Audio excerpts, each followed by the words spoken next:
A study has revealed that minorities may still elect the next government in 2023 and that voter ignorance or low voter education in the face of seeming voter awareness may mar the much-hyped 2023 election.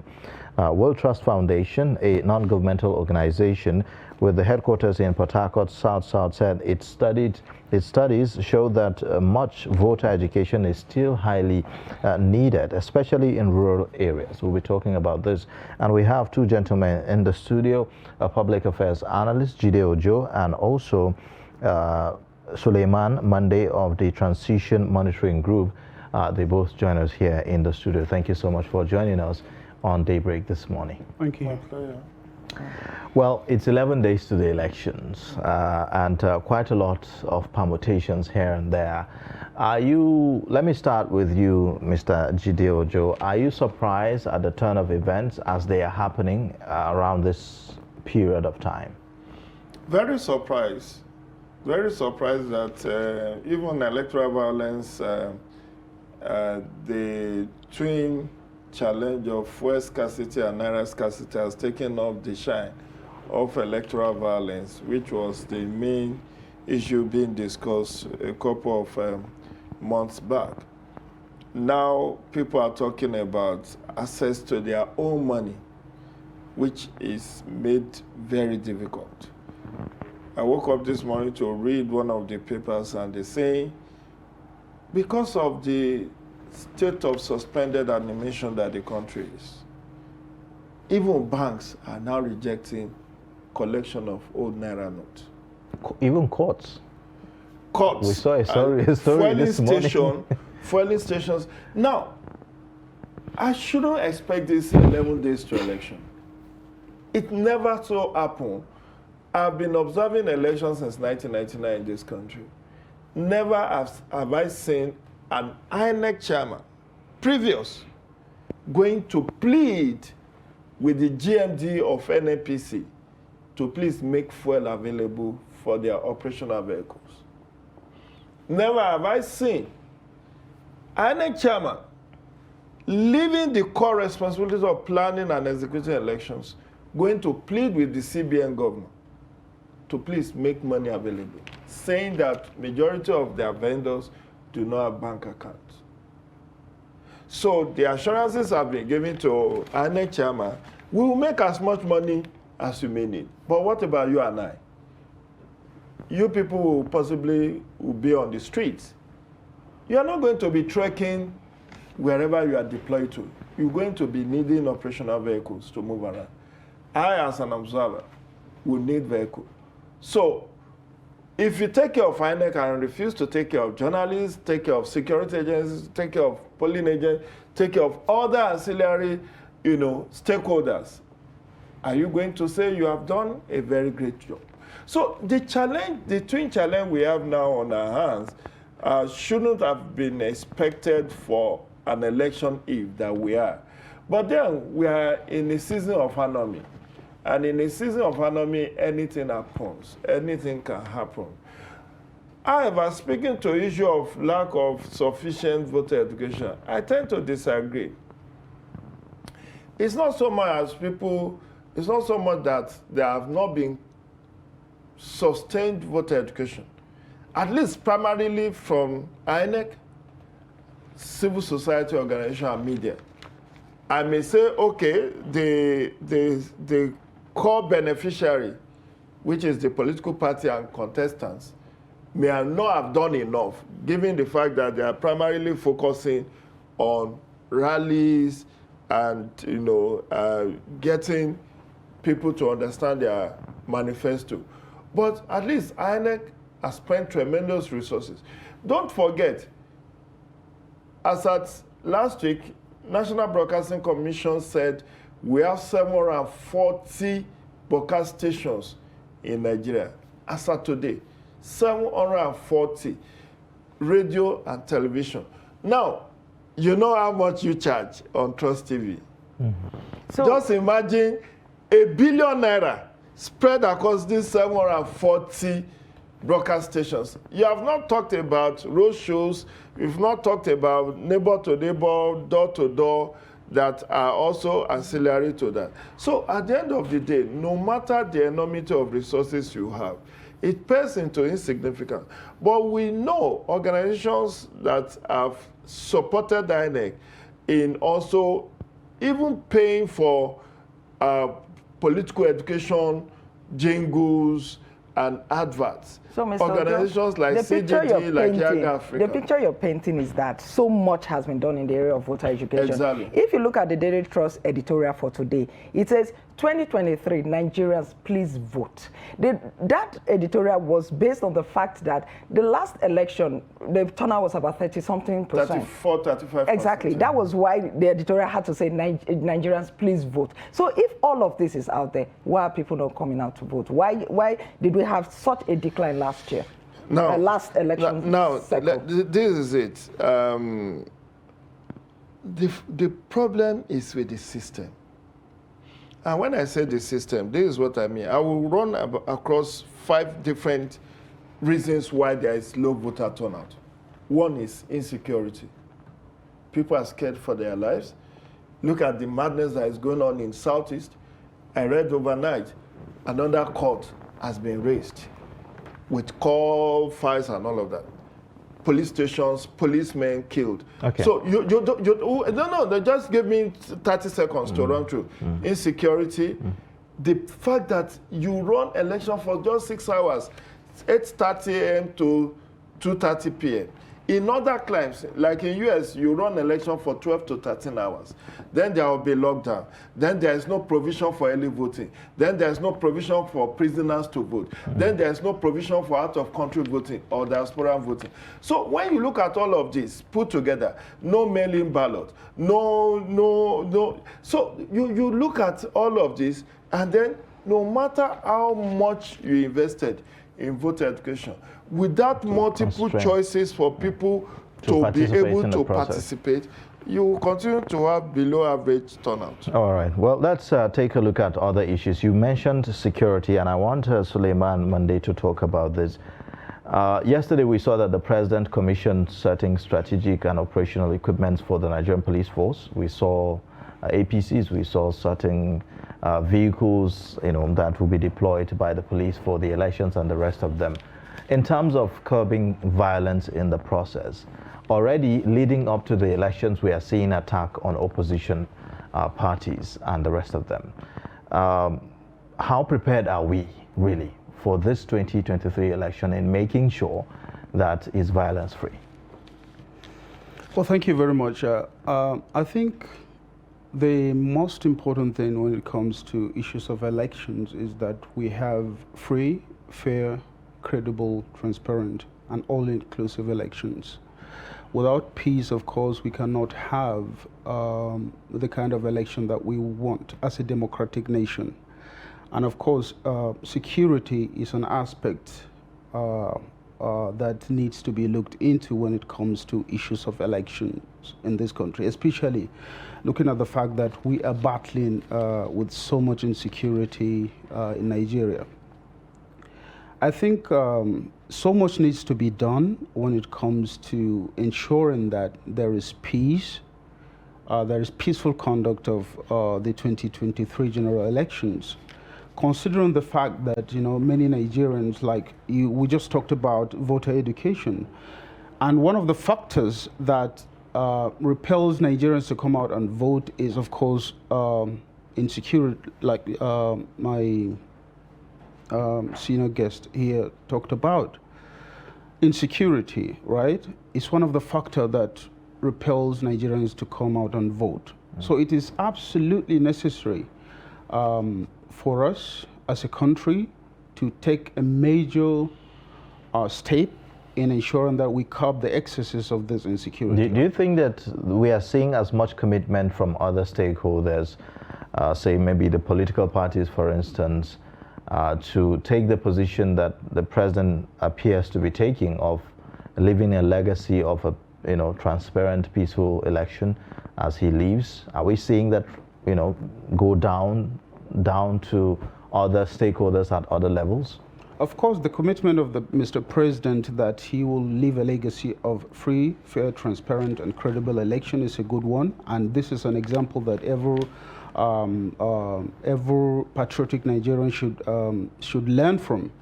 But of course, we have seen from the campaigns of other stakeholders, like other political parties, from their campaigns, all they do is attack each other. All they do is hate speeches.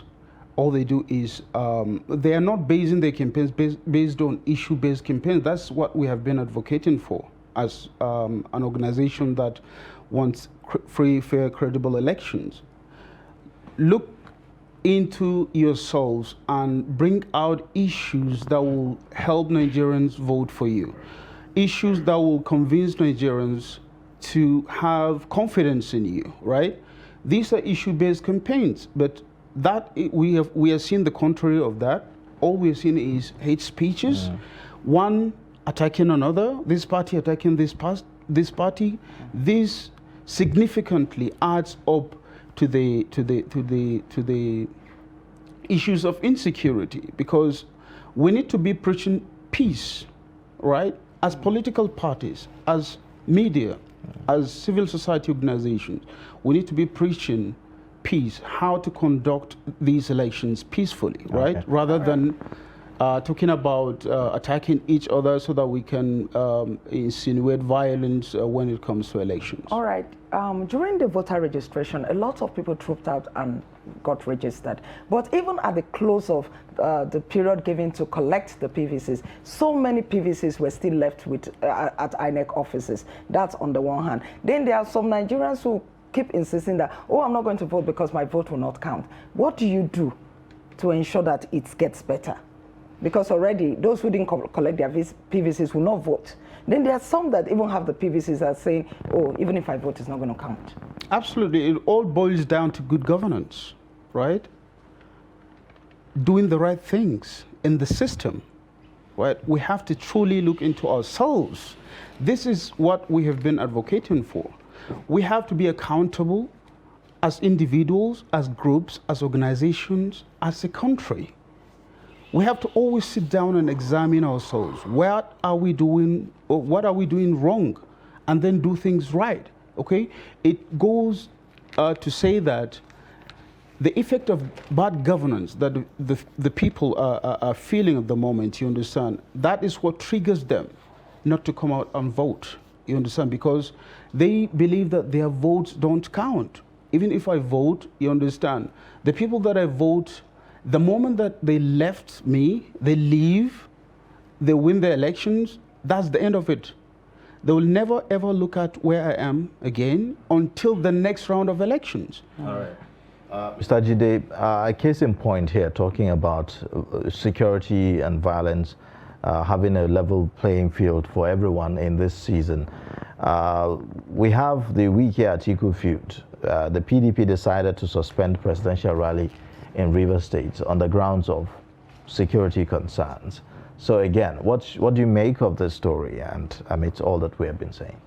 Exactly part of the reason why there will not be huge turnout of voters. Former Minister of Transport, Dr. Abiy Sakibu, over the weekend claimed, claimed that he was attacked, that there was an assassination attempt at him, and he had pictures of his bullet-ridden vehicles to show. And now PDP Atiku campaign is cancelling holding rally there to avoid bloodbath. Let me say, as a rider to what my colleague here said earlier, part of what I didn't hope to see on this eve of election is what is playing out. There is no amount you invest in voter education. When you see things like this, that's happening in Rivers, that's happening in Anambra, in Imo, in many parts of the country, you are not having confidence to say you want to brave the odds. You don't want to be a martyr. Yesterday, INEC chairman says election will not hold in 240 polling units. Why did he say that? There are no because of registered security. voters there. But they don't have registered voters there now. I say, INEC chairman was being clever by making that statement that because nobody picked those 240 polling units. The truth is that those 240 polling units are insecure. Why did I say that, Stella? The law permits INEC to distribute voters into all the polling units. The law is on the side of INEC.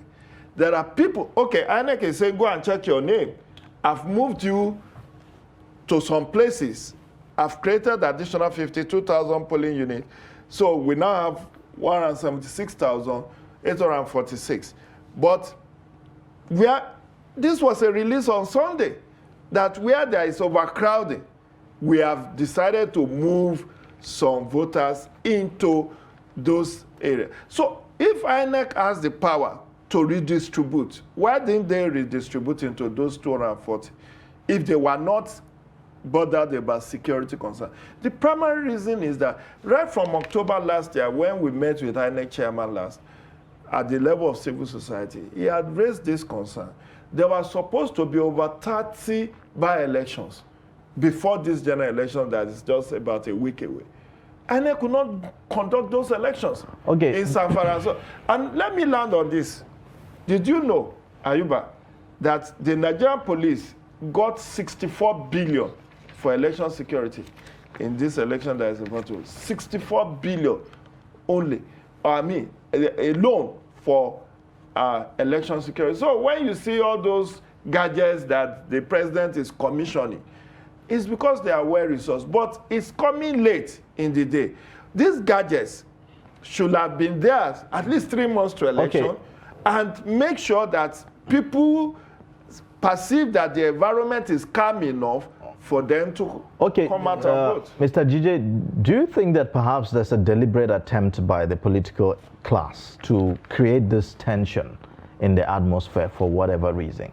Going by the statements that we've heard from some of them. For instance, one of them is being interrogated by the DSS for making claim about, so you hear all those kind of things, and you hardly would hear actually any arrest and like proper, prosecution of people engaging in such things. Hate speeches, fake news, disinformation, misinformation has been the trademark of politicians from time immemorial. And it's not peculiar to Nigeria anyway. Even in US, ahead of that last, the 2020 presidential election in US, you know the amount of disinformation that the different camps of the Democratic candidate and the Republican candidate were dishing out to the American public. So much so that at some point, Twitter have to suspend the account of the incumbent president of US, then Donald Trump. Why? Because of disinformation and misinformation that he was using that platform to project. So the issue is not about being surprised. I'm not surprised because I will only have been surprised if they don't do it. I've been a student of politics. I read politics up to postgraduate level. But it's not about that. It's what I've seen on the field since 1999. This is my 24th year monitoring election in this country. So I know at every electoral season, they always do this because they are using what is called Machiavellian principle of the end justifies the means. Just get the power, whichever way you can get. So is this untamable? So, the other time the IGP was raising concern about, in fact, he was specific about governors. So these are high profile people, right? Is it something that we can check, Suleiman? Is this something that is beyond, what can be handled? Well, I would like to respond to, I absolutely disagree with the fact that, it's not all about voter education, you understand? That is a very important factor, you understand, that we must look into. And I will tell you why.